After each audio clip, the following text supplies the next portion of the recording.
to leave the EU. This Tuesday, Lord Frost has indicated that the trade deal may well be landed. If that is the case, could the Leader of the House guarantee a statement on that day and later in the week a debate on the trade deal? Or if there is not a trade deal, what is going to come next? But let us be able to celebrate what is a fantastic achievement by our Prime Minister. Leader of the House. Mr. Speaker, my honourable friend's absolutely right. Paeans of praise should be prepared for our Prime Minister in celebration of his achievement in getting us out of the European Union and delivering on what was promised to the British people and what they voted for. But he does ask me to guarantee something on something that is theoretical, and I think a guarantee based on something that is theoretical is not really a guarantee, so I can't give it. John Speller. Thank you, Mr. Speaker. And surely, in reality, the most important issue facing the country and this House is the renewal or otherwise of the lockdown. So I'm surprised and slightly concerned it's not clear when it will be debated, because many MPs on all sides want to move on from risk avoidance to evidence-based risk management. Because, for example, many sporting and leisure venues have invested in helpful and costly improvements. And whether they be football and rugby clubs, racecourses, betting shops, bingo halls, casinos, airports, shops, gyms, pubs, clubs, restaurants and cafes, they all need some degree of change, some degree of help, some actual opportunity. So can we have an urgent focused debate and a vote on proper alternatives and not the usual all or nothing, take it or leave it approach? Leader of the House. Mr. Speaker, one of the things the right honourable gentleman asks for is not possible, that if we are introducing statutory instruments, they are on the basis of take it or leave it, because the law has to be clear, and it has never been possible to amend statutory instruments. On his broader point, I'm glad to say that we have the most freedom-loving Prime Minister that we could have. I think at least 100 years there's been no other Prime Minister who is more freedom-loving, and therefore the desire to get back to ordinary ways of living is very strong, assuming it can be done in a way that is safe for the nation at large. And I can assure him that the government has made a commitment that any matters of national significance will be brought before this House before they are introduced. Now, I can't give the timings on that because the decisions haven't been made, but the basic choice of this House will be that it will come before this House for a vote on any new statutory instruments if they are of national significance. Danny Cougar. Thank you, Mr. Speaker. My right honourable friend is justly and naturally proud of the county of Somerset. It is, after all, the cheese capital of the South West. But he will know that while his half-naked ancestors were sitting about watching what happens when you leave milk out for a very long time, the men and women of Wiltshire were building some of the wonders of the ancient world, like Avebury and Stonehenge and Silbury Hill. So does my right honourable friend agree with me that for the sake of both our counties, the Great West Way, which is the tourist trail between London and Bristol following the ancient routes, including the Kennington Avon Canal, where the speed limit is only 4 miles an hour, I should tell him, deserves all our support? And does he share my hope that next week's spending review will include a commitment to fund new tourism zones, of which the Great West Way should be the first and greatest? Leader of the House.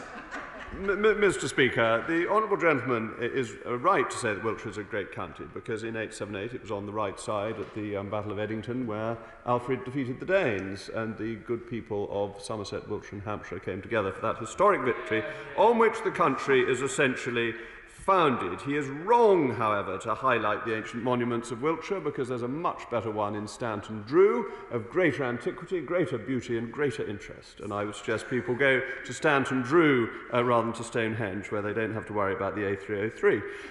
However, the Great West Way is a fantastic route. You can make a detour off it to go and visit Eddington, where the battle may have taken place.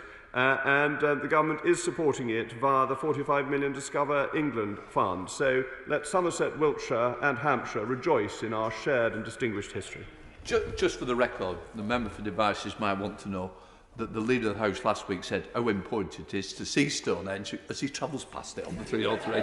But there we are, let's head to Kingston upon Hull with Carl Turner. Carl Turner. As you know, Mr. Speaker, we have a public health emergency in Hull with the highest COVID infection rate in the country. But my city is being left in the dark with no contact from ministers, and we're being hung out to dry without additional financial supports. So could we please have a statement as to why no government minister has picked up the phone to our council leader, Councillor Stephen Brady? Leader of the House.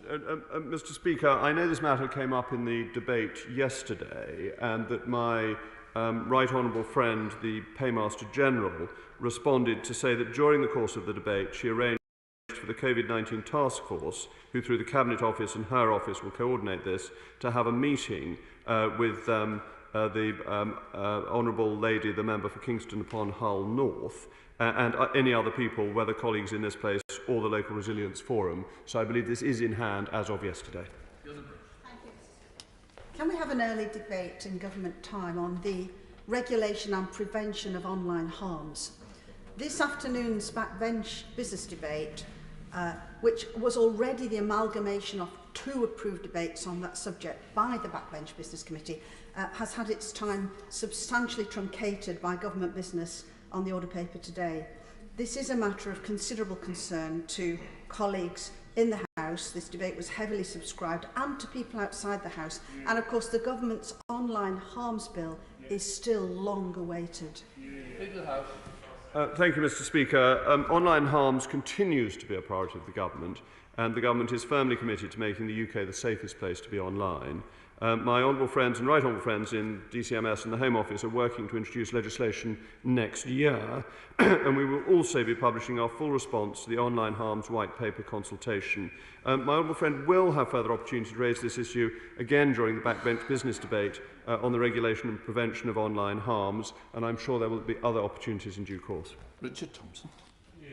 Thank you, Mr. Speaker. The Leader of the House will be aware of the National Audit Office report into government procurement during the pandemic, which, while acknowledging the exceptional circumstances which did apply, nevertheless identified many problems with the processes which had been undertaken, and also highlighted the need to maintain public trust in the process. Now, accepting that there are regular general debates on COVID-19 in the Chamber, this report surely merits a more detailed exploration by members. So I wonder if the Leader might make time in early course in order to allow a full debate in this chamber on that report and its content.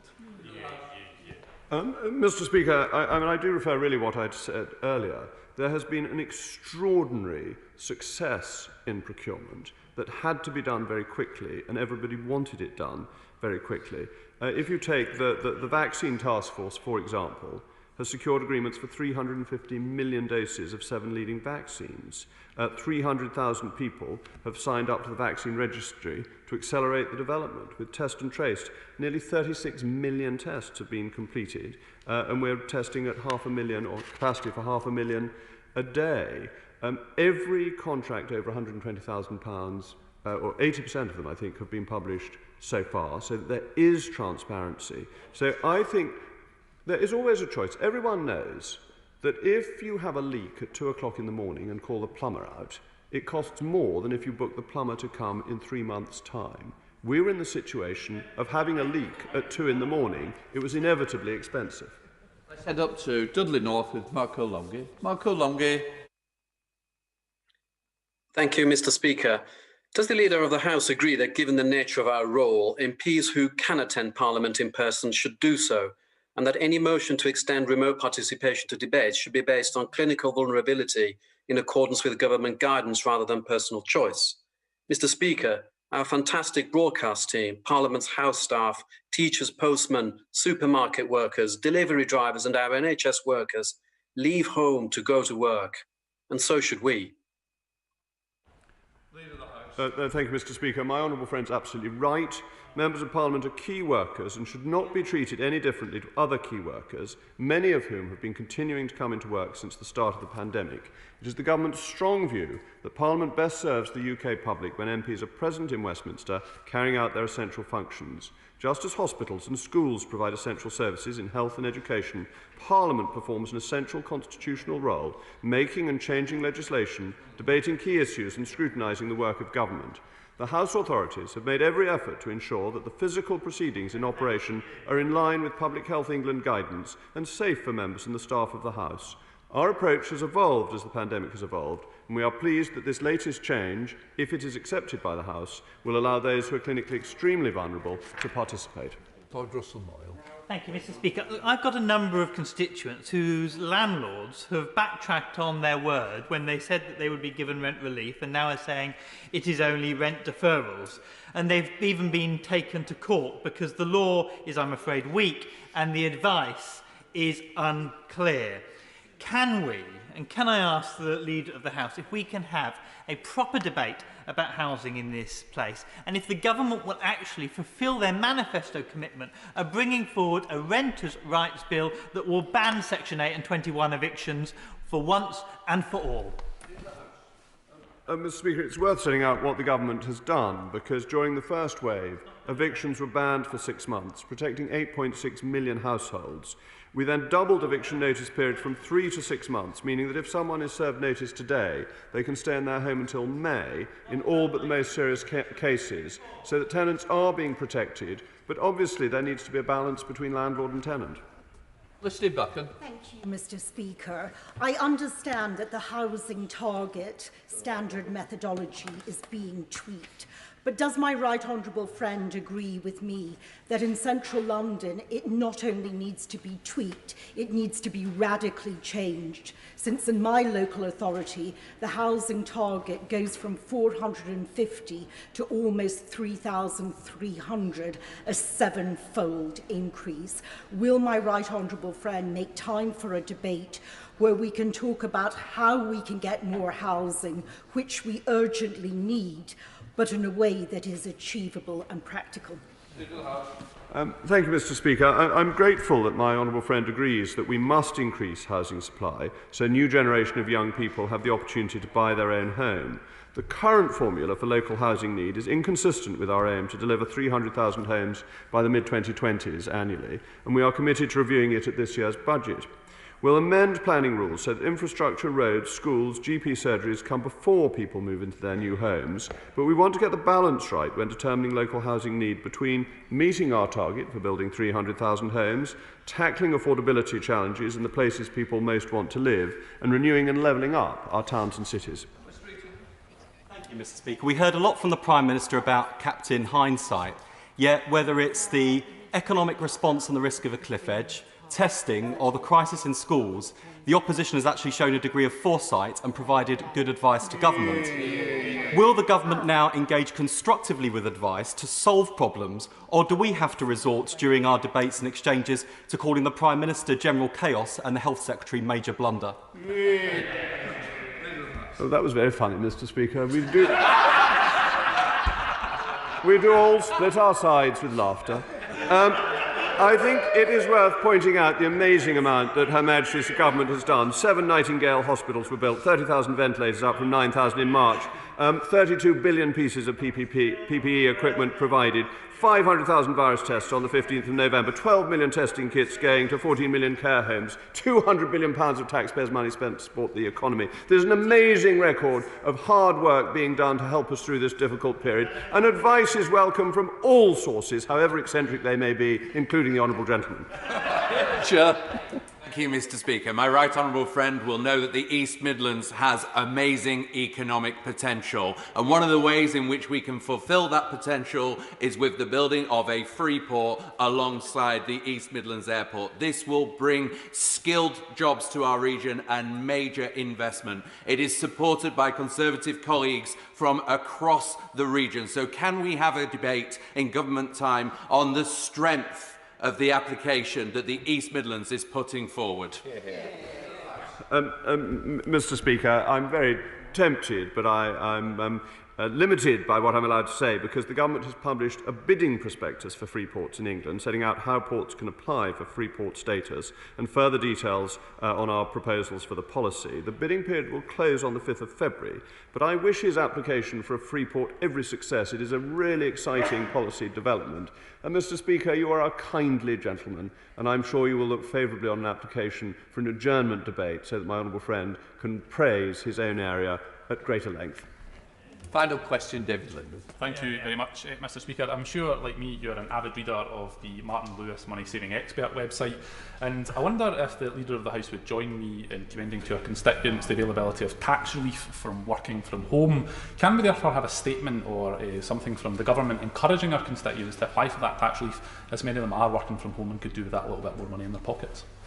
I'm very grateful to the honourable gentleman for raising that point. It is an important one, and it is the job of HMRC to raise the right amount of tax, neither too much nor too little, and therefore it has a duty to help people claim any reliefs that are available to them. And as last week or the week before, it was raised with me the lack of people claiming pensioner credits, so his raising the point about people claiming entitlements that they have for tax relief is important and deserves wider publicity.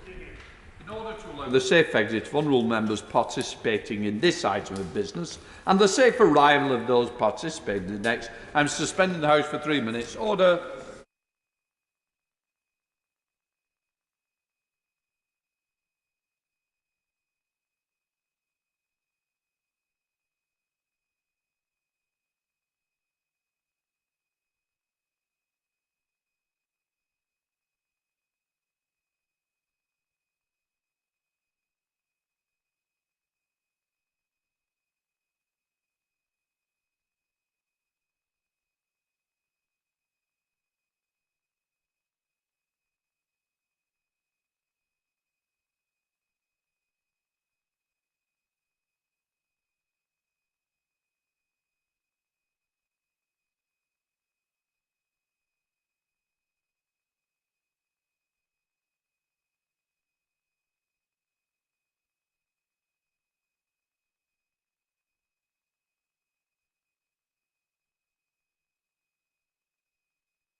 Order. I'm going to call the Prime Minister to make a statement, who will be making the statement remotely. Prime Minister. Mr. Speaker, thank you. And with permission, I will update the House on the government's integrated review of foreign defence, security and development policy. Our review will conclude early next year, setting out the UK's international agenda. But I want to inform the House of its first outcome. For decades, British governments have trimmed and cheese-pared our defence budget. And if we go on like this, we risk waking up to discover that our armed forces, the pride of Britain have fallen below the minimum threshold of viability. And once lost, they can never be regained. That outcome would not only be craven, it would jeopardise the security of the British people, amounting to a dereliction of duty for any Prime Minister. So I refuse to vindicate any pessimistic forecasters there may have been by taking up the scalpel yet again. Based on our assessment of the international situation and our foreign policy goals, I've decided that the era of cutting our defence budget must end, and it ends now. I'm increasing defence spending by £24.1 billion over the next 4 years. That's 16.5 billion more than our manifesto commitment, raising it as a share of GDP to at least 2.2%, exceeding our NATO pledge and investing £190 billion over the next 4 years. More than any other European country and more than any other NATO ally except the United States. The Ministry of Defence has received a multi-year settlement because equipping our armed forces requires long-term investment, and our national security in 20 years' time will depend on decisions we take today. I've done this in the teeth of the pandemic amid every other demand on our resources, because the defence of the realm and the safety of the British people must come first. I pay tribute to my right honourable friends, the Chancellor and the Defence Secretary, who believe in this as fervently as I do. Reviving our armed forces is one pillar of the government's ambition to safeguard Britain's interests and values by strengthening our global influence and reinforcing our ability to join the United States and our other allies to defend free and open societies. The international situation is now more perilous and intensely competitive than at any time since the Cold War. Everything we do in this country, every job, every business, even how we shop and what we eat, depend on a basic minimum of global security, a web of feed pipes, of oxygen pipes that must be kept open, shipping lanes, a functioning internet, safe air corridors, reliable undersea cables, and tranquility in distant straits. This pandemic has offered a taste of what happens when our most fundamental needs are suddenly in question. And we could take all this for granted, ignore the threat of terrorism and the ambitions of hostile states, hope for the best, and we might get away with it for a while before calamity strikes, as it surely would, or we could accept that our lifelines must be protected, but we're content to curl up in our island and leave the task to our friends. My starting point is that either of those options would be an abdication of the first duty of government to defend our people. My choice, and I hope it will carry every member of the House, is that Britain must be true to our history, to stand alongside our allies, sharing the burden and bringing our expertise to bear on the world's toughest problems. To achieve this, we need to upgrade our capabilities across the board. We've already united our international effort into a new department combining aid and diplomacy, led with grit and purpose by my right honourable friend, the Foreign, Commonwealth and Development Secretary. Next year will be a year of British leadership when we preside over the G7, when we host COP26 in Glasgow and celebrate the 75th anniversary of the first United Nations General Assembly in London. We're leading the world towards net zero with our 10-point plan for a green industrial revolution. And we're campaigning for our values, particularly freedom of religion and the media, and giving every girl in the world access to 12 years of quality education. But extending British influence requires a once-in-a-generation modernisation of our armed forces. And now is the right time to press ahead, because emerging technologies, visible on the horizon, will make the returns from defence investment infinitely greater. We have a chance to break free from the vicious circle whereby we ordered ever decreasing numbers of ever more expensive items of military hardware, squandering billions along the way. The latest advances will multiply the fighting power of every warship, aircraft, and infantry unit many times over. And the prizes will go to the swiftest and most agile nations, not necessarily the biggest. We can achieve as much as British ingenuity and expertise allow. We will need to act speedily to remove or reduce less relevant capabilities, and this will allow our new investment to be focused on the technologies that will revolutionize warfare. Forging our military assets into a single network designed to overcome the enemy. So a soldier in hostile territory will be alerted to a distant ambush by sensors or satellites or drones, instantly transmitting a warning, using artificial intelligence to devise the optimal response, and offering an array of options, from summoning an airstrike to ordering a swarm attack by drones, or paralyzing the enemy with cyber weapons. New advances will surmount the old limits of logistics. Our warships and combat vehicles will carry directed energy weapons, destroying targets with inexhaustible lasers. And for them, the phrase "out of ammunition" will become redundant. Nations are racing to master this new doctrine of warfare, and our investment is designed to place Britain among the winners.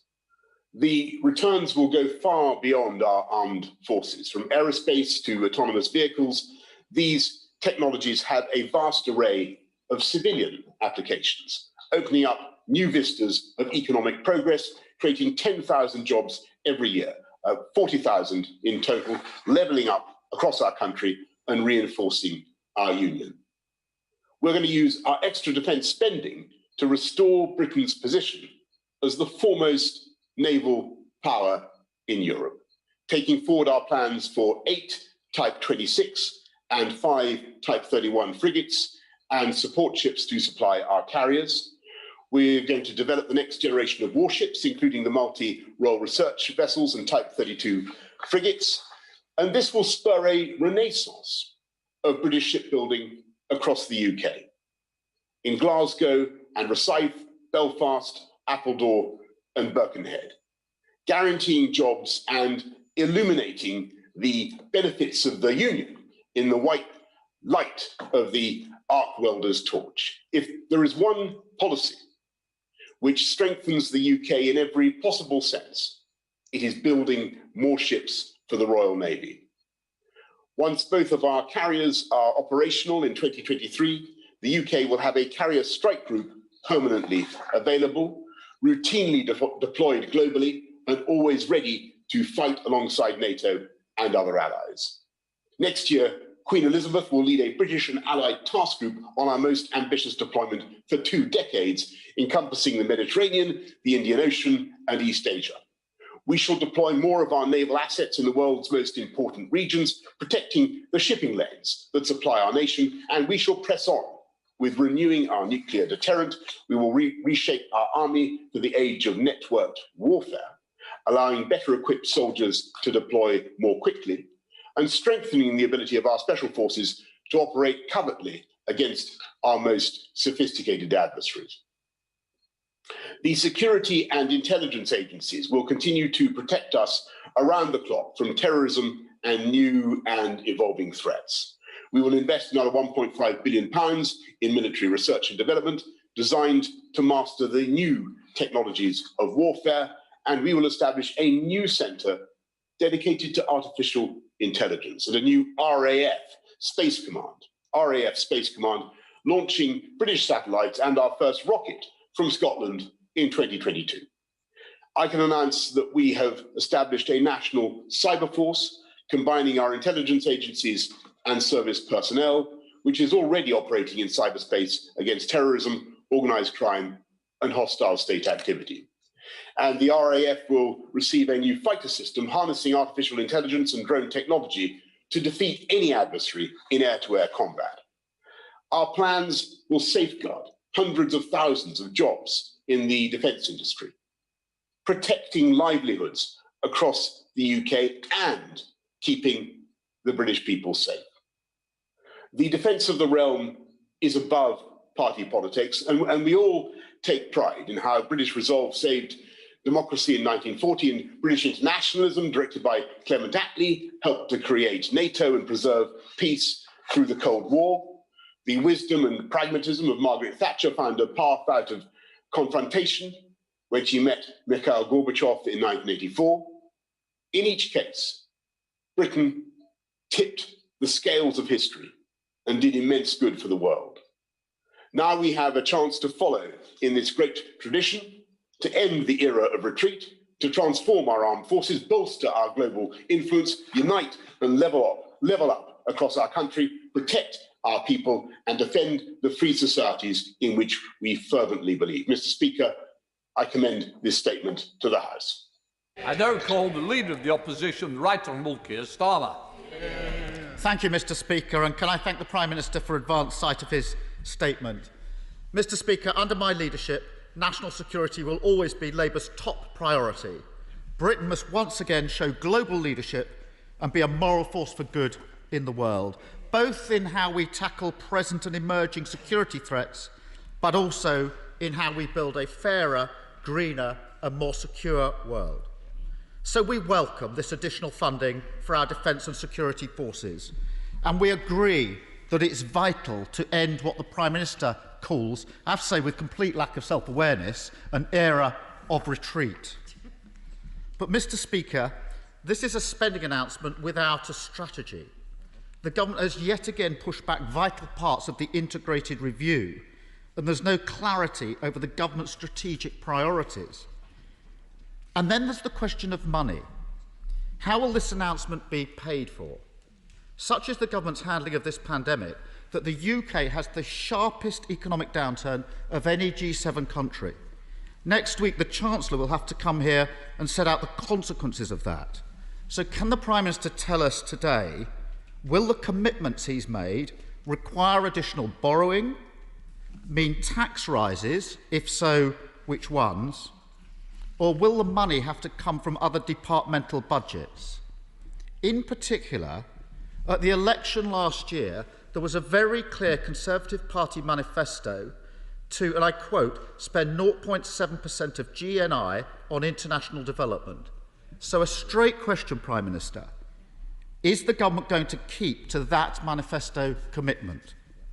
He must know that if he breaks it, that would not only undermine public trust, but also hugely weaken us on the global stage. The Prime Minister spoke of an era of retreat, a really interesting phrase after a decade of Conservative government and underinvestment in our armed forces. Can I remind the House that defence spending has fallen by over £8 billion in real terms over the last 10 years? Over the same period, UK regular forces have decreased by a quarter, and on top of that, the National Audit Office estimate there's a black hole of up to £13 billion in the MOD equipment plan. So the additional funding today is on foundations that have been seriously weakened over the last 10 years. And let me come to a point that's very important to our armed forces personnel.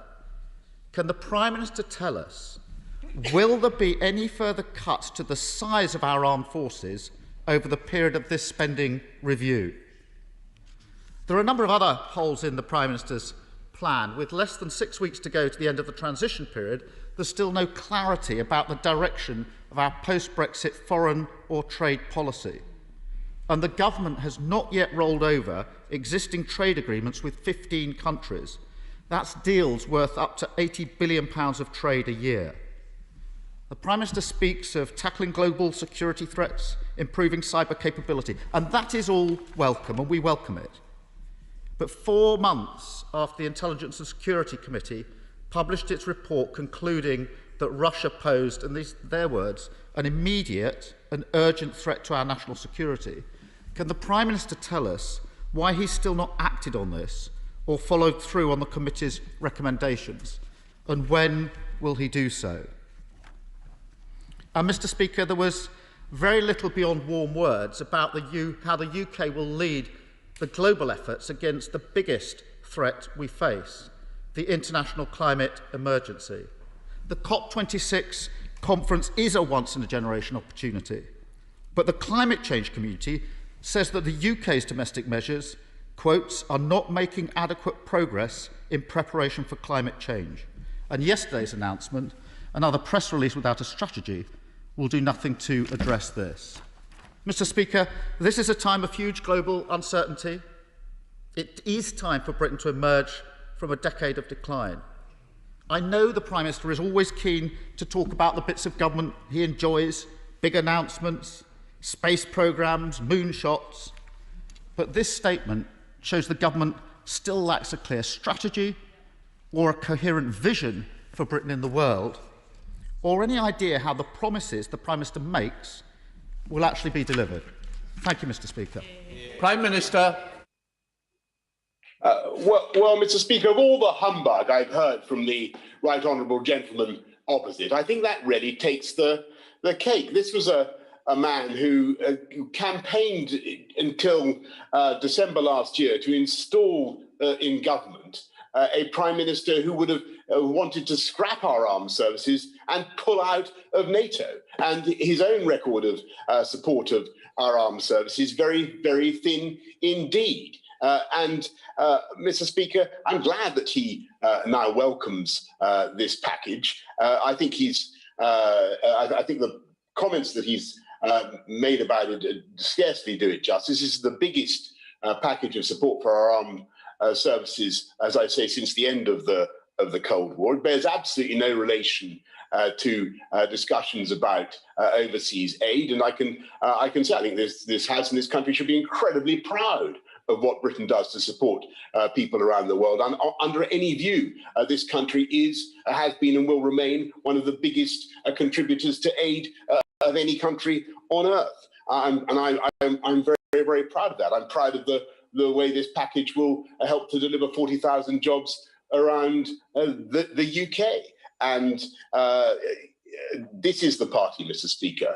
that fundamentally believes in defence of the realm, in supporting our armed forces and ensuring that the country as a whole is strong and is able to project our strength around the world. And it was very notable. And this is the country by the party, by the way, the government that instituted such extra protections for our armed services as wraparound childcare for armed services families. And by the way, Mr. Speaker, protects our veterans and the families of veterans from the misery of continual prosecution, vexatious prosecution by well-paid lawyers, Mr. Speaker, long after the alleged crimes were committed and when no new evidence has been provided. And it was the party opposite, Mr. Speaker, under the leadership of the gentleman opposite, Mr. Speaker, who refused to vote in favour of the Overseas Operations Bill, which would have given veterans that protection and that reassurance. And Mr. Speaker, I don't think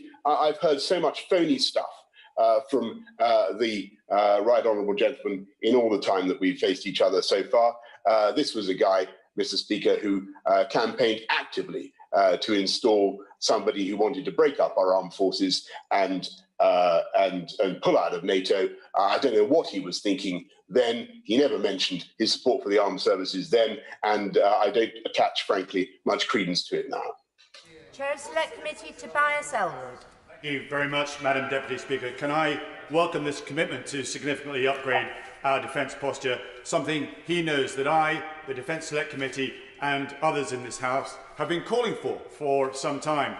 Could I also welcome the honesty from the Prime Minister in recognising that the UK and indeed the West have become too risk-averse in standing up to some of the threats that we face. I recall my time of frustration as a Foreign Minister and Defence Minister in wanting Britain to play a more assertive and proactive role on the international stage, not just with our hard power, our soft power, but with our thought leadership as well. But there was ever less appetite to do so. So I very much welcome this statement today. Could my right honourable friend assure the House that as we take on the presidency of the G7, we will work closely with the new US administration in boosting Western resolve to confront a growing number of hostile competitors, including China, who have for too long been allowed to pursue their own destabilising and competing agendas.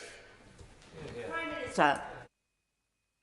Well, I thank my right honourable friend, and he's completely right. This package, I believe, will encourage and bolster our friends and our alliances around the world. It enables the UK to project global influence right into the future. That's why it's a multi-year package. And I don't think anybody around the world will be able to doubt from this announcement today our commitment to NATO, to the transatlantic alliance, and to the security of our friends and allies around the world. Leader of the SNP, Ian Blackford. Thank you, Madam Deputy Speaker, and can I thank the Prime Minister for advance sight of his statement. In the SNP, we support a refocusing on the contemporary threats that we face. We need to readjust our defence capabilities for the modern world, and it's especially important that a focus is given to issues such as cyber security. But what we do not accept is that the priorities of this government and the threat of the disbanding of historic regiments such as the Black Watch. Disbanding the Black Watch would show that the promises made to Scotland during the Scottish independence campaign have been broken, buried and forgotten by this government. We were promised 12,500 personnel to be stationed permanently in Scotland. The number remains well below 10,000. Such broken promises not only mean fewer jobs in Scotland, but also undermines Scotland's security interests. Madam Deputy Speaker, billions of pounds of taxpayers' money are still being spent on Trident nuclear weapons. Scotland remains overwhelmingly opposed to weapons of mass destruction on the Clyde. We need to respond to today's challenges rather than on vanity projects. Madam Deputy Speaker, the SNP also has serious reservations regarding such a windfall to defence spending during these unprecedented times of hardship for so many. This review will reportedly see the UK as Europe's biggest defence spender, when just 3 weeks ago this government refused to provide free school meals for children during the holidays. And we have learned that the UK government is considering cutting the overseas aid budget by billions of pounds. Madam Deputy Speaker, the Prime Minister may use the term Global Britain, but on these benches we believe the Prime Minister has his priorities all wrong. The Tories have closed DFID, one of the most successful departments of government, in order to politicise instead of focusing it on sustainable development goals. In our submission to the Integrated Defence Review, we've put forward sensible suggestions on how to meet the modern-day threat picture, but not to the detriment of our historic regiments in Scotland. I ask the Prime Minister today, will he rule out scrapping the Black Watch and cuts to international aid spending? Yes. You know, Madam Deputy Speaker, I mean, it is an absolute disgrace in the face of the threats that we get the contempt that we see yet again this afternoon from the Defence Secretary and his colleagues on the Tory benches. It's shameful, and he really ought to grow up and show some respect to the regiments of Scotland. Madam Deputy Speaker, with independence, Scotland can have a foreign policy that reflects our values and interests and a defence capability that matches capabilities to threats. With our submission to this review, we are looking to play a constructive role in informing UK policy, but we will be setting out how Scotland can play a full role as a normal, law-abiding, values-driven, independent country on the world stage. Prime Minister.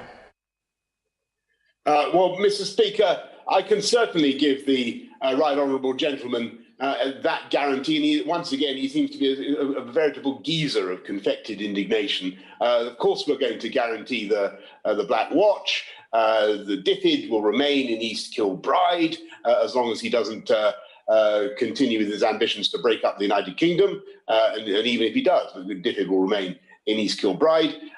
Mr. Speaker, it's preposterous to listen to the Scottish National Party talking about their desire to support defence spending when everybody knows fine well that it's thanks to UK-wide investment that we're able to deliver not just the Black Watch and DFID in East Kilbride, but a fantastic programme of shipbuilding in Govan and in Rosyth. And under his plans, it's not just that there would be no deterrent, there would be no shipbuilding, there would be no Black Watch, Mr. Speaker, in the land of the SNP. That's the reality. Fox. Deputy Speaker, can I say to my right honourable friend that this statement smacks not only of promises kept, but promises exceeded, and I congratulate him for that. Does he accept that in an era when global cyber attacks threaten our entire way of life, from the economy to the NHS, that we need to spend more of our defence budget on assets that we cannot see, as well as updating our core assets, and this needs to be clearly explained to the British people? And in this war of the invisible enemy, does he believe that cyber doctrine has evolved to match our capabilities, especially on existential threats, in order to provide adequate deterrence? Prime Minister. Well, thank you, Madam Deputy. My right honourable friend is an expert on what he's talking about, and I can tell him that obviously the National Cyber Force is working on doctrine that is currently evolving, but we will deploy our cyber capabilities, I'm sure he and the House would expect, in accordance with international law, and we will do it to protect the British public and our citizens. We now go to the Leader of the Liberal Democrats, Sir Ed Davey. Madam Deputy Speaker, we all owe an enormous debt to the brave men and women of our armed forces and security services for their work keeping our country safe. So we will give this review the study it merits, but can I immediately welcome the extra investment in cybersecurity, so Cheltenham's GCHQ and the amazing people who work there can continue to ensure the UK remains a world leader in this crucial aspect of modern defence. But with data and cyber so important to modern defence, he will know that access for our security services and police to European crime databases is vital to keeping the British people safe. So can the Prime Minister guarantee we will retain direct, real-time access to all these European databases after January the 1st? Prime Minister. Mr. Speaker, we will make sure that we have all the cooperation, and I thank the Right Honourable for his point. It's a very important one, and I agree with him what he says about GCHQ and Cheltenham. But I'm assured that we will be able to maintain all the cooperation, all the collaboration that we need to do to protect our people and our citizens, not just with our European friends and partners, but also with Five Eyes and other allies and friends around the world. Andrew Mitchell. Thank you, Madam Deputy Speaker. My right honourable friend has delivered for our armed forces today, and he deserves the support of the whole House, and particularly as he seeks to improve the procurement mechanisms of the Ministry of Defence as well. Will he bear in mind the wise words of General Mattis, the former American Defence Secretary, who told Donald Trump, and I quote, "The more you cut aid, the more I have to spend on ammunition."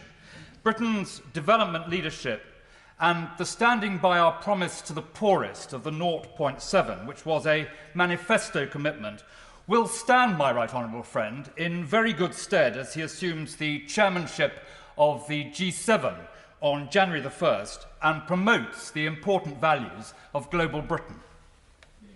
Prime Minister. Well, I'm grateful for my right honourable friend's points, and he himself has done extraordinary work to champion the poorest and neediest around the world.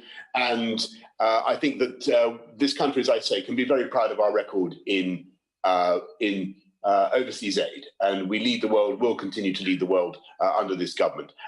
What I can say is that this review is about, this statement is about our defence and our security. And there's no read across to any other issue. And this is driven by our need to protect the British public, to keep the world as safe as we possibly can. and to unite and level up across our union with 40,000 more jobs. Shannon. Speaker, can I thank the Prime Minister for his commitment to all of the United Kingdom of Great Britain and Northern Ireland. Would the Prime Minister further confirm that while the goal is speed, readiness and resilience as opposed to mass mobilisation, that for the British Armed Forces to remain the best in the world, training of personnel must be a top priority to ensure that whilst we are ready for technological warfare, we are also remain ready for physical forms of war, as well as how will the review of recruitment procedures secure that very goal? Prime Minister. The right honourable gentleman raises a very important point. The defence review will ensure that we remain full spectrum capable, I think is the phrase, Mr. Speaker, that the House should use. Full spectrum capable. We now go to Sir David Evanet. Madam Deputy Speaker, can I strongly welcome and support my right honourable friend's statement. We live in difficult times, but as he states, the defence of the realm must always remain a top priority. However, this announcement will be warmly welcomed by so many British businesses who rely heavily on our defence industry. Will my right honourable friend confirm that this will safeguard jobs, helping us build back and level up opportunity across our nation? Prime Minister. My honourable friend is use this defence package spending review not just to modernise and update our armed forces in a truly revolutionary way, if you look at what the package is doing, but also to drive jobs across the whole of the UK. And it's a very, very exciting prospect. John Speller. Madam Deputy Speaker and Prime Minister, look, if this boost for defence spending is the first fruits of the departure of Dominic Cummings, it's most welcome, especially in ensuring we can continue to work effectively alongside our long-term allies and partners, the United States, even more so with the welcome arrival of President Biden. But can he also ensure that spending is, wherever possible, directed to firms in the UK, and that orders are also pulled forward to get British industry moving? And he can start with the Fleet Solid support ships, tell the Ministry of Defence to send out the invitations to bid, not in some ill-defined spring, as they're saying at the moment, but very early in 2021, and which would be a very welcome Christmas present and New Year message, not only for our shipyards, but also for our engineering steel industries and their communities as well. Prime Minister. Well, the honourable gentleman, I think he speaks for many, and he certainly speaks for me in what he says about the Fleet Solid support ships. But this is a great moment for shipbuilding in this country, and be in no doubt of the ambition of my right honourable friend, the Defence Secretary, who is now leading a renaissance in shipbuilding. He is the shipbuilding czar, and I'm sure he will have heard the honourable gentleman's points loud and clear. Deanna Davison. Madam Deputy Speaker, and I welcome in the strongest possible terms the incredible announcement today from the Prime Minister. Before joining this place, I worked for a County Durham startup in research and development and saw firsthand the incredible value that R&D brings to society, particularly when tech is developed that can then be applied to other uses. And I've got no doubt that investing in military R&D will lead to advancements for civilian applications in areas like aviation and autonomous vehicles. Indeed, the technology that allows us to see the Prime Minister beamed onto our screen today first came from a military communication innovation. So can my right honourable friend confirm that this package of funding will be underpinned by a strong commitment to military research and development? Prime Minister. I can indeed, Mr. Speaker, and there is a big chunk of this package which is specifically dedicated to research and development in cyber, in AI, in drone warfare, in all the warfare of the future. We need to the victors of the future will be those that are able to master data and new technology in the way that this package supports. We now go to Sarah Champion. Thank you, Madam Deputy Speaker. I really welcome this commitment to our armed forces. In his statement, the Prime Minister spoke about defending our people and keeping the world safe. And I would argue that these are development objectives, thinking specifically around climate change, food security, creating stable governments, and investing to end violence against women and girls. So how will the Prime Minister ensure that development remains front and centre of the UK's new international policy following the integrated review? And can he please quash rumours and confirm his manifesto commitment to the 0.7, both now and going forwards? Prime Minister. As I've said several times to the House, Madam Deputy Speaker, I think we can all be proud of our record on overseas aid, and that will continue. But it's also by investing in armed services that you can do some of the greatest things for the poorest and neediest people around the world. Traveling around the world to countries that are in real distress, I often have found that the single export that they crave the most is the help and the reassurance and the security that comes from British armed services, and that's one of the reasons helping to keep our world safe is a huge part of this agenda. Ben Everett.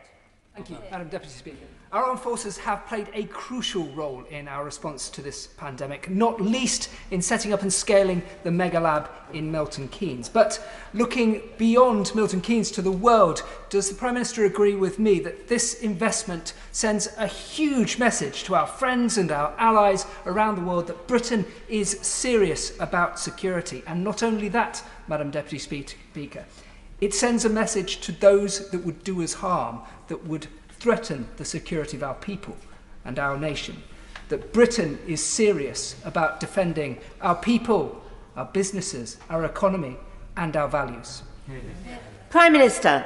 Well, Mr. Speaker, that is exactly the purpose of this announcement. It is a long-term plan that allows us to reform our defences, and they must be reformed, they must be improved, whilst also allowing us to project force and stability around the world. That's what it is designed to do. It simultaneously creates tens of thousands of jobs across the whole of the United Kingdom. So it has a big economic benefit as well. We now go to Dan Jarvis. Thank you, Madam Deputy Speaker. I welcome the commitment to additional future funding, but we shouldn't forget that British boots are on the ground in Afghanistan today. A consequence of President Trump's threat to reduce troop numbers would mean that the UK will need to play a greater role in building peace, security and resilience. So, can I ask the Prime Minister whether the UK stands ready to meet this challenge and ensure that the people of Afghanistan are afforded the opportunity of a more peaceful and prosperous future? Prime Minister.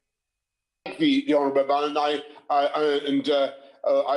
recognise and admire the service that he himself has given to this country in our armed forces, and he's completely right to point to the issue of proposed potential American drawdown in those areas. We're watching it very closely, and I can tell him that we will be working with our American friends in the new administration to ensure that we continue to do whatever we can to protect the stability and security of those troubled countries. Now go to Dr. Julian Lewis. Thankfully, the Prime Minister is fulfilling his leadership election promise on defence spending. Given that the National Cyber Force, formally announced today, involves offensive cyber operations, I welcome the fact that the ISC will provide oversight of this joint MOD-GCHQ venture.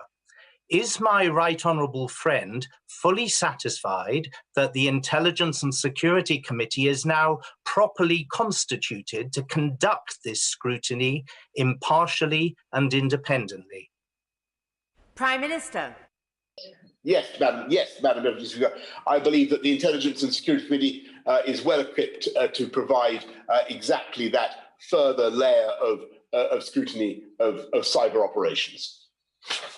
Now go to Owen Thompson. Thank you, Madam Deputy Speaker. The Prime Minister has outlined his ambition for a space control to secure space launch capability from the UK. But concerns have been raised by some in the UK-based space industry around the recently published UK-US Technology Safeguards Agreement, which has not yet been scrutinised by this place. So what guarantee can the Prime Minister give the UK-based space industry that will be central to any space programme, and will he meet me to discuss this in more detail? Prime Minister. Honourable gentleman raises an important and interesting issue. I'll do my best to ensure that his concerns are addressed and that the House is able to look at all the technology safeguards measures that we're putting in place. That's obviously right. Thank you, Madam Deputy Speaker. First of all, may I hugely welcome this announcement. This is a fantastic statement of resolve for the UK at home and abroad. It does more than guaranteeing the future of the Black Watch. It invests in businesses from Arbroath all the way to Abergavenny. It is a fantastic statement of the defence capability of our nation, of a whole United Kingdom. But it also raises questions. Now, this spending package is enormously important because it allows the planners to think about the future, confident in the money they will have to spend. Will he therefore commit to bringing forward as soon as possible the integrated review so that we have a strategic approach to that spending? Because this time we can't outspend the communists. We've got to outthink them. Prime Minister. The honourable gentleman is spot on. Actually, what this package does is set out a lot of the basic structure of the spending review. A lot of it can be of the integrated review. You can start to see the tools that we're going to be using, but we will be shortly completing the integrated review. And he's absolutely right in his fundamental point that this is about having smarter forces in order to outwit our foes. And every time that the UK has been asked to do that, we have always historically risen to that challenge. This will give us the tools to do it. Now go to Jamie Stone. Thank you. Can I say that as a Scottish MP, I have no doubt as to the vital role that Scotland plays in the defence of the realm. We think about recruitment of personnel, as the Prime Minister mentioned, an establishment such as Forsyth and RAF Lossiemouth are great examples. Now, on the 7th of September 1921, the Cabinet met outside London for the very first time in history. This was to consider the Irish crisis, and they met in the townhouse in Inverness. So, Madam Deputy Speaker, may I suggest to the Prime Minister that the UK Cabinet meets again in the Inverness townhouse on the 7th of September next year. This would be to celebrate the 100th anniversary of the 1921 meeting, and it would also enable the Prime Minister and the Cabinet to review the defence of the UK by visiting such as RAF Lossiemouth, and perhaps also to learn about the great role that our armed forces have played and play right now in beating the COVID pandemic. Prime Minister. The honourable gentleman makes an incredibly important point about the role of our armed services in beating the COVID pandemic, which I should have made earlier on myself, Mr. Speaker. I was up in Scotland, I think actually at Lossiemouth, talking to members of our armed services who are doing the testing, helping to fly patients from remote islands to hospitals. It was wonderful to see the way UK armed services have helped during this pandemic, Mr. Speaker. Madam Deputy Speaker, I'm sorry, I can hardly see you down the TV screen here. But what I can say is I will bear his invitation very, very closely in mind to come to Inverness for a cabinet next year. We will study that with interest. Now go to Peter Bone. Thank you, Madam Deputy Speaker. It was a great pleasure in the previous business to praise the Prime Minister for his leadership in delivering Brexit. So it's also great to be able to praise the Prime Minister's leadership in delivering this multi-year settlement for our wonderful men and women of our armed forces. Would he like to thank all those officials and civil servants in the Ministry of Defence, all the armed forces that work many hours to help deliver this multi-year settlement? But in particular, would he like to thank the Secretary of State for Defence, whose robust work on this has helped ensure that we have come to this point and delivered for our armed forces? Prime Minister. It is always a pleasure to thank my right honourable friend, the Secretary of State for Defence, who I've known for many, many years and is a good friend of mine. But I think that he is supported, as the Honourable Gentleman rightly says, by thousands of brilliant officials, and not to say nothing of the members of our wonderful armed services who have helped to make this package what it is. And I believe it will deliver for our people, deliver for our country for years and years to come. Lloyd Russell-Moyle. Thank you, Madam Speaker. In the mid-90s, the UK was one of the largest contributors to UN peacekeeping missions in terms of troops and personnel. Now we only have 600 worldwide that we contribute in terms of personnel. Will this budget be a turnaround back to a proud tradition of peacekeeping troops? And will the Prime Minister actually commit to ensuring the 0.7 is not devalued at all in this wider review? Prime Minister. Well, Mr. Speaker, one of the reasons why I'm so excited about going up to 2.2% of our spending on defence is, as the Honourable Gentleman points out, it will allow us to do more on peacekeeping. And by the way, I think he's right to draw attention to the way the UK could do more on peacekeeping. And I'm proud of what we're doing, for instance, in Mali. But this programme, this investment gives us the scope to do even more. We now go to Marco Longhi. Thank you, Madam Deputy Speaker. This is a hugely important announcement, which as a member of the Armed Forces Parliamentary Service, I know will be much welcomed by our armed forces. Will my right honourable friend confirm that it will in fact strengthen our global influence and secure jobs across a range of supply chain industries, some of which are located across Dudley Borough and the Black Country? Prime Minister. Yes, indeed, Madam Deputy Speaker. This will be big for the Black Country because the West Midlands, once again, are at the cutting edge of technological change, the new industrial revolution, and the technologies that we will need and that are foreseen in this spending package will certainly be driving jobs in the West Midlands and around the whole UK. Nivendu Mishra. Thank you, Madam Deputy Speaker. Britain is the penholder for Yemen at the UN Security Council, with the responsibility to support the peace process and a real opportunity to show global Britain at its best. But can the Prime Minister tell us why his government has resumed indefensible arms sales to Saudi Arabia, which has credibly been accused of human rights violations that may amount to war crimes? Prime Minister. Well, Mr. Speaker, under the consolidated guidance, we have some of the strictest rules about exports of weapons to any country in the world, and everything is closely overseen and scrutinised by our lawyers and indeed judicially reviewed. And I'm content that we're doing everything in accordance with the law and in accordance with humanitarian law, Madam Deputy Speaker. 22 withdrawn, so Chion Wara. Thank you very much, Madam Deputy Speaker. And I very much welcome this increased commitment to invest in our armed forces, though to pay for it by reducing the commitment to global peace, which our overseas aid budget represents, would be a mistake. But I want to ask him how he's going to make sure that the jobs are created across the country by this investment.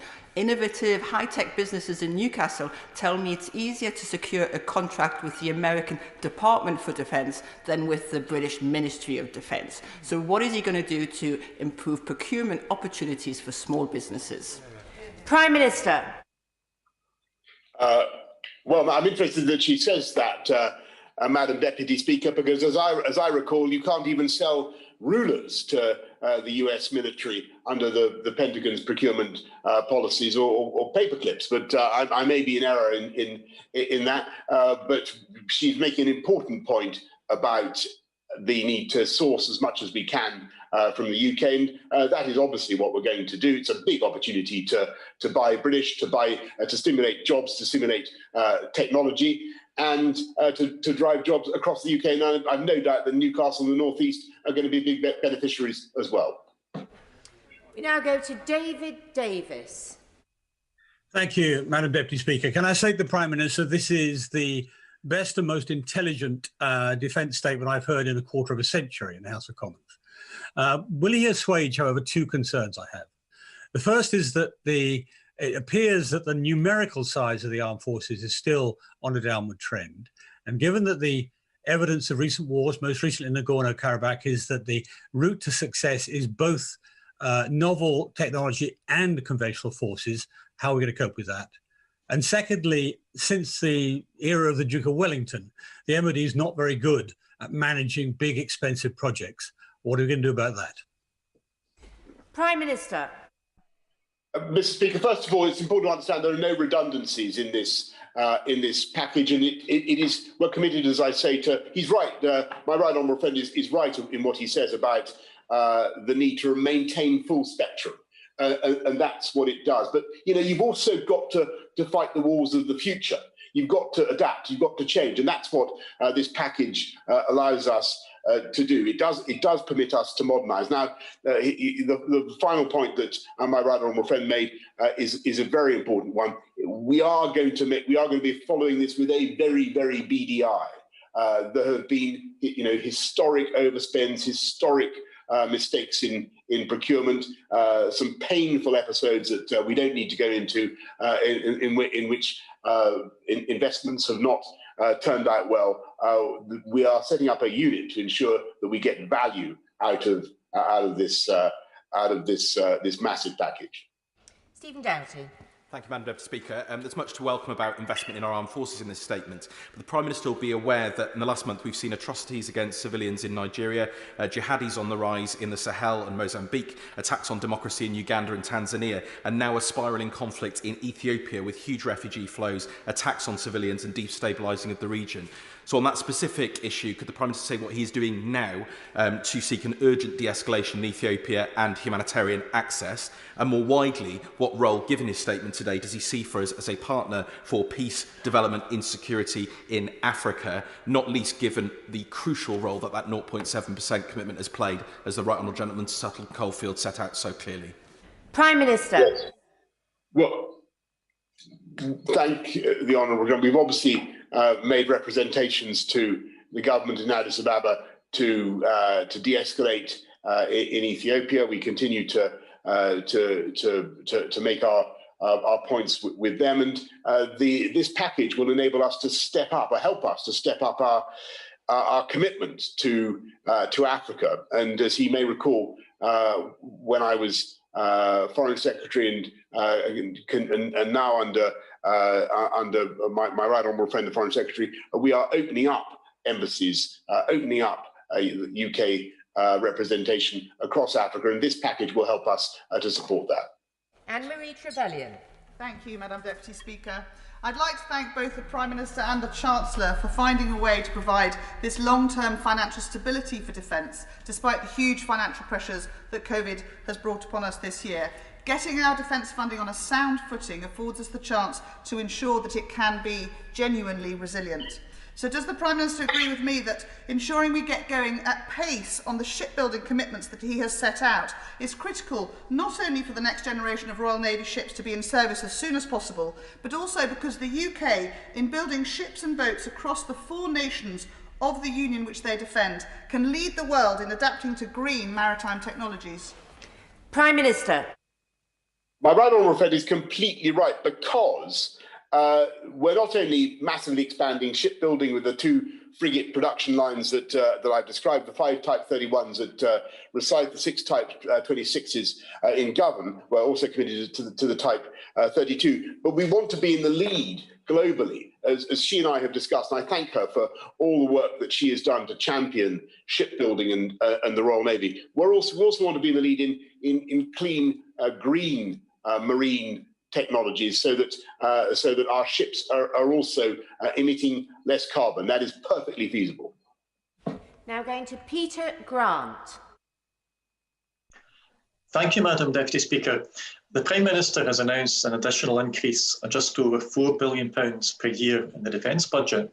Meanwhile, the Ministry of Defence itself admits that it already has a £6 billion budget shortfall in its equipment plan, and that shortfall could rise to as much as £13 billion over the lifetime of the plan. So can the Prime Minister tell us what he thinks the MOD's equipment budget shortfall will be at the end of the 4-year period covered by his statement today? Prime Minister. sorry. Madam Deputy Speaker, this is, as I said, it's the biggest increase in defence spending since the Cold War. It gives us a long-term ability to reform, but it also delivers more ships, as I've said, ships, cyber, artificial intelligence, drone technology, and the Future Combat Air System, which I think will be absolutely vital for this country. All of it creating 40,000 jobs across the UK. So this is a big step forward for our country, for our whole country. Scott Benton. Thank you, Madam Deputy Speaker. I warmly welcome this statement from the Prime Minister and his continuing commitment to strengthen our defence capabilities. I'm sure that my right honourable friend will agree that it is vital that other NATO members also fulfil their obligations with regards to spending 2% of their GDP on defence by 2024. And so may I ask what steps this government is taking to ensure that other members of the Alliance fulfil their obligations to increase their defence spending? Prime Minister. Well, my honourable friend is completely right, and we never tire of telling other NATO colleagues that they need to increase their defence spending for the good of the whole alliance, and we will continue to make that case. But we're doing the most powerful thing, and that is setting a fantastic example ourselves, 2.2%. And this is something that will not only help drive jobs, prosperity in the UK, protect the people of the UK, but also help to make the world safer. Mary Kelly Foy. Thank you, Madam Deputy Speaker. In June this year, the Prime Minister abolished the Department for International Development, telling me and this House that there had been massive consultation over a long period with aid organisations prior to making this decision. Since then, around 200 aid organisations and his own Secretary for State have contradicted this. Can the Prime Minister provide evidence that this consultation took place prior to making the decision, or will he now finally apologise for misleading the House? Prime Minister. Mr. Speaker, we're in daily contact and communication with the aid organisations that have benefited from the many billions of pounds that the UK contributes to international development. More than virtually any other country. We're going to continue to do that, and we're going to continue to work with those organisations on the ground. I'm sure the honourable lady meant inadvertently misleading the House. We now go to Nigel Mills. Thank you. And can I welcome this statement and the increased investment? The Prime Minister has rightly set out the importance of spending this money wisely and efficiently, and also buying as much from British suppliers as we can. So can you bring forward some revised public sector procurement rules that we can see and apply right across public spending so we can achieve both those welcome objectives? Prime Minister. My honourable friend makes a very interesting suggestion. We want to, as I said earlier on in my answer to the right honourable gentleman from Halton, Price and Howden, we want to make sure that this money is well spent. We're going to scrutinise it very carefully. Normally, defence spending is out with most overdue procurement rules, but we will make sure that we have we spend this, we procure all this in the UK insofar as we possibly can, and use it to drive jobs and growth, and that means spending it wisely. Tanmanjeet Singh Desi. Thank you very much. Madam Deputy Speaker, with the Conservatives having been in power for over a decade, it is indeed ironic that the Prime Minister has just referred to coming out of an era of retreat and decline, wherein he himself has helped facilitate huge cuts to spending on our defence and our brave armed forces. But while the government has rightly sanctioned Russia for its annexation of Crimea and the appalling chemical weapons attack in Salisbury, why has the Prime Minister failed to address the deep systemic failings in dealing with threats to our national security as identified by the Russia report? Prime Minister. Mr. Speaker, I can't. I'm afraid that the honourable gentleman is pretty indistinct from here because of the size of the screen. But that was a question from the Labour benches, I think, and it seems extraordinary that complaints about not being tough enough on Russia, being directed at the government from Labour, when they were led until only a year ago by somebody who was regularly appearing on Russia TV and took the Russian side in what happened over in the Salisbury poisonings. We remain absolutely determined to protect this country from threats from all quarters, particularly from those who wish us ill, and that's why we're investing in cyber. That's why we're investing in our security in the way we are today. We now go to Jeremy Hunt. Thank you, Madam Deputy Speaker. Prime Minister, this is a fantastic announcement. He will remember last year that in the leadership campaign, I said we should be moving towards 3% of our GDP on defence. So we think exactly the same on this. But could I urge him not to listen to any voices in his ear that say the way to fund this may be a temporary cut in the 0.7% aid commitment? We spent a decade winning the argument for that. And even a temporary cut will create an enormous clamour of people who say we should not go back to it. And in a year when we've had 100 million more people going into extreme poverty, I know he would not want to send the wrong signal out to the world about our values as a country. Prime Minister. Mr. Speaker, my right honourable friend and I think alike on so many of these issues, and we think alike on this too. This country can be immensely proud. He can be immensely proud of the leadership he showed on aid and development around the world when he was Foreign Secretary and in championing the needs of the underprivileged across the planet. The UK, under any view, continues to do that. Look at what we just did with the Gavi summit for global vaccines, raising about $9 billion to spread vaccines around the world. Look at we lead the world in investment in epidemic preparedness in so many ways, and we will continue to do so. The people of this country will continue to be world leaders in giving aid. And I just want to say I remember his campaign, Mr. Speaker, for Madam Deputy Speaker, for increasing funding on defence. I listened to it very carefully, and I thought he was right at the time, and I'm glad that we've been able to fulfil his expectations now. Kenny McCaskill. Thank you, Madam Deputy Speaker. When the major threat is terrorism, largely homegrown and driven by inequalities and prejudice, with other budgets cut, inequality rising and prejudice increasing, how will all the King's soldiers and all the King's weaponry put further victims together again? Prime Minister. Well, Madam Deputy Speaker, I thought that I couldn't quite hear that question, but it seemed to me to be saying that terrorism was somehow caused by injustice in this country. I don't believe that to be true. We now go to Philip Dunn. I very warmly welcome this material increase in defence budgets, Prime Minister, and in particular the multi-year nature of this settlement.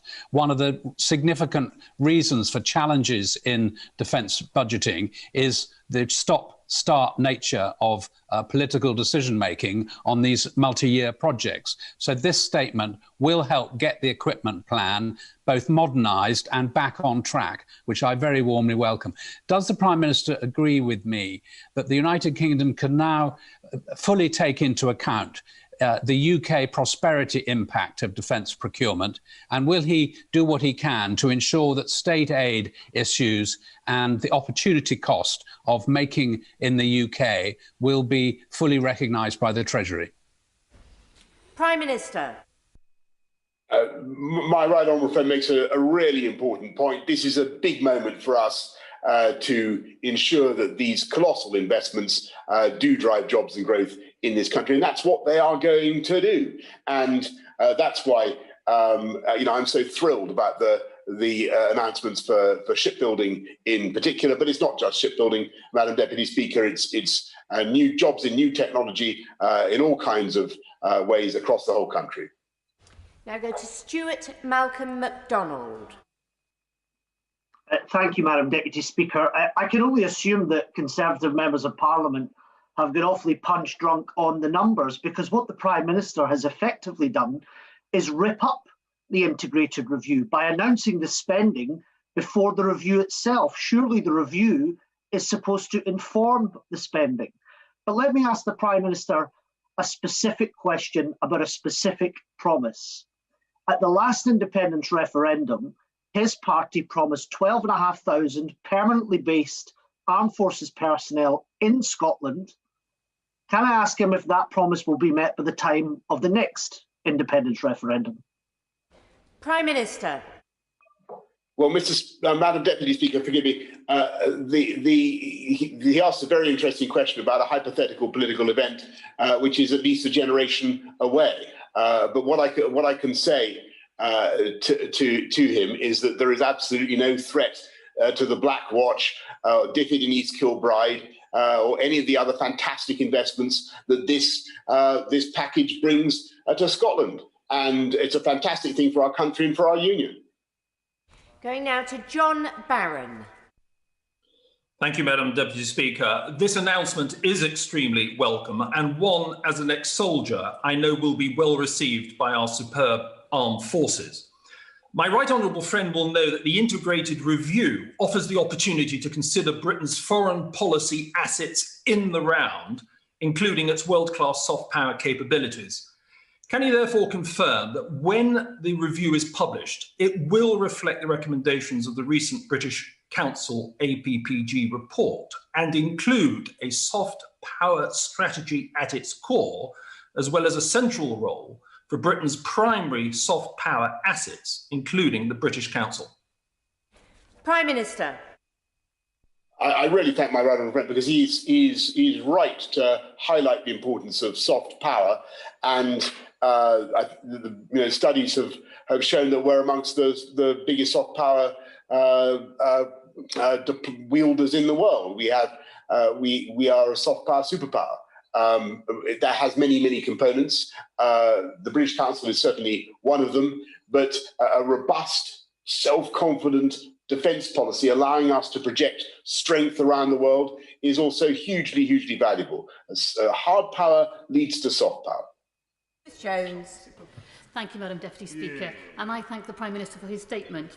Like many people across Newport West, I welcome the election of Joe Biden as President of the United States and Kamala Harris as First Woman Vice President. So in his recent phone call with President-elect Biden, can the Prime Minister tell us how he explained the actions of his government's undermining of the Good Friday Agreement? Prime Minister. Well, what I said to President-elect Biden was how much I congratulated him and Kamala Harris on their election, how much we looked forward to working together on a number of issues on Northern Ireland. I made the point that we both shared a strong desire to uphold the Good Friday Agreement, the stability of Northern Ireland, and that was the purpose of the UK Internal Market Bill. But more importantly, we talked about what we were going to do to advance the cause of free trade, of international democracy around the world, of human rights, but also tackling climate change. And it was a very good phone call. We now go to Crispin Blunt. Thank you, Madam Deputy Speaker. In welcoming this statement and strongly supporting the central purpose of the integrated review of defence, diplomacy and development to better defend free societies, I trust my right honourable friend's government will continue to show global leadership in supporting the rights of all people to that most fundamental freedom to be themselves and to live their lives as they wish. So does the opportunity of the integrated review enable him to make real the rhetorical commitment to LGBT+ people globally with the relatively modest sums needed from the integrated budget to deliver British leadership in programmes that can make a massive difference to the lives of hundreds of millions of people around the world so they can enjoy the freedom Britons have to be themselves? I wrote to the Foreign Secretary on this on the 4th of September and on the 12th of October. Does the review now enable him to say yes to that request? Prime Minister. Yes, it does, Madam Deputy Speaker, and he raises a very important point that is close to my heart, and I argue with countries around the world that repress the LGBT rights, that don't see the things the way we do in this country, that they're making not just a profound social and moral mistake, they're making an economic mistake. Because I think it's our attitude to those issues, the way we've advanced LGBT rights in this country, that actually is of huge, huge value to the lives of people in this country, people's happiness and people's willingness to come to live here, to invest, to make their lives here. It makes a huge, huge difference. That's the point I make to friends and partners around the world. And we will continue to do so under this review. That is certainly part of it. And I seem to remember when I was Foreign Secretary, one of the first things I did, I can tell my right honourable friend, was to make sure that all our embassies around the world felt able to fly the multicolour LGBT flag whenever they wanted to. We now go to Emma Hardy. Thank you, Madam Deputy Speaker. And I'm really pleased to hear the Prime Minister recognise the excellent work the armed forces have been doing throughout this pandemic. So what I'm hoping is that the Prime Minister will make some of those excellent armed force personnel available to Hull and East Riding to assist us during this awful time we're facing right now with our health emergency. Prime Minister. Yes, indeed, Madam Deputy Speaker. And the Honourable Lady is making a really, really good point and a good request, because we're looking at what we can do with our armed services to ramp up and roll out the lateral flow mass testing, the rapid turnaround tests that people, I hope, are starting to be aware of. We're looking for places to trial that, in addition to what we've done in Liverpool, and the armed services will certainly be playing a part in that. The final question, we go to Brendan Clark-Smith. Thank you, Madam Deputy Speaker. And can I wholeheartedly welcome the Prime Minister's commitment to not only increasing defence spending, but also the investment in new military technology. I have companies in my constituency, such as Drone Defence in Retford, who specialise in innovative drone technology. And can I invite the Prime Minister to visit Drone Defence and show our commitment that British companies such as this will be at the forefront of this investment? And would he agree that this is not just an investment in our nation's defence, but also in local high-skilled jobs? Prime Minister. Well, I'm absolutely thrilled to hear about the company he raises, a Drone Defence. I understand that they've also been able to take on some new young employees through the Kickstart scheme, and that's great. These are exactly the kind of cutting-edge companies that we're going to be supporting, but also many other types of industry and business across the country. And I will certainly look forward to coming to see him in Bassetlaw, where I think we have good news on the hospital as well. Thank you. 3 minutes suspension to allow the safe exit and entry of honourable and right honourable members.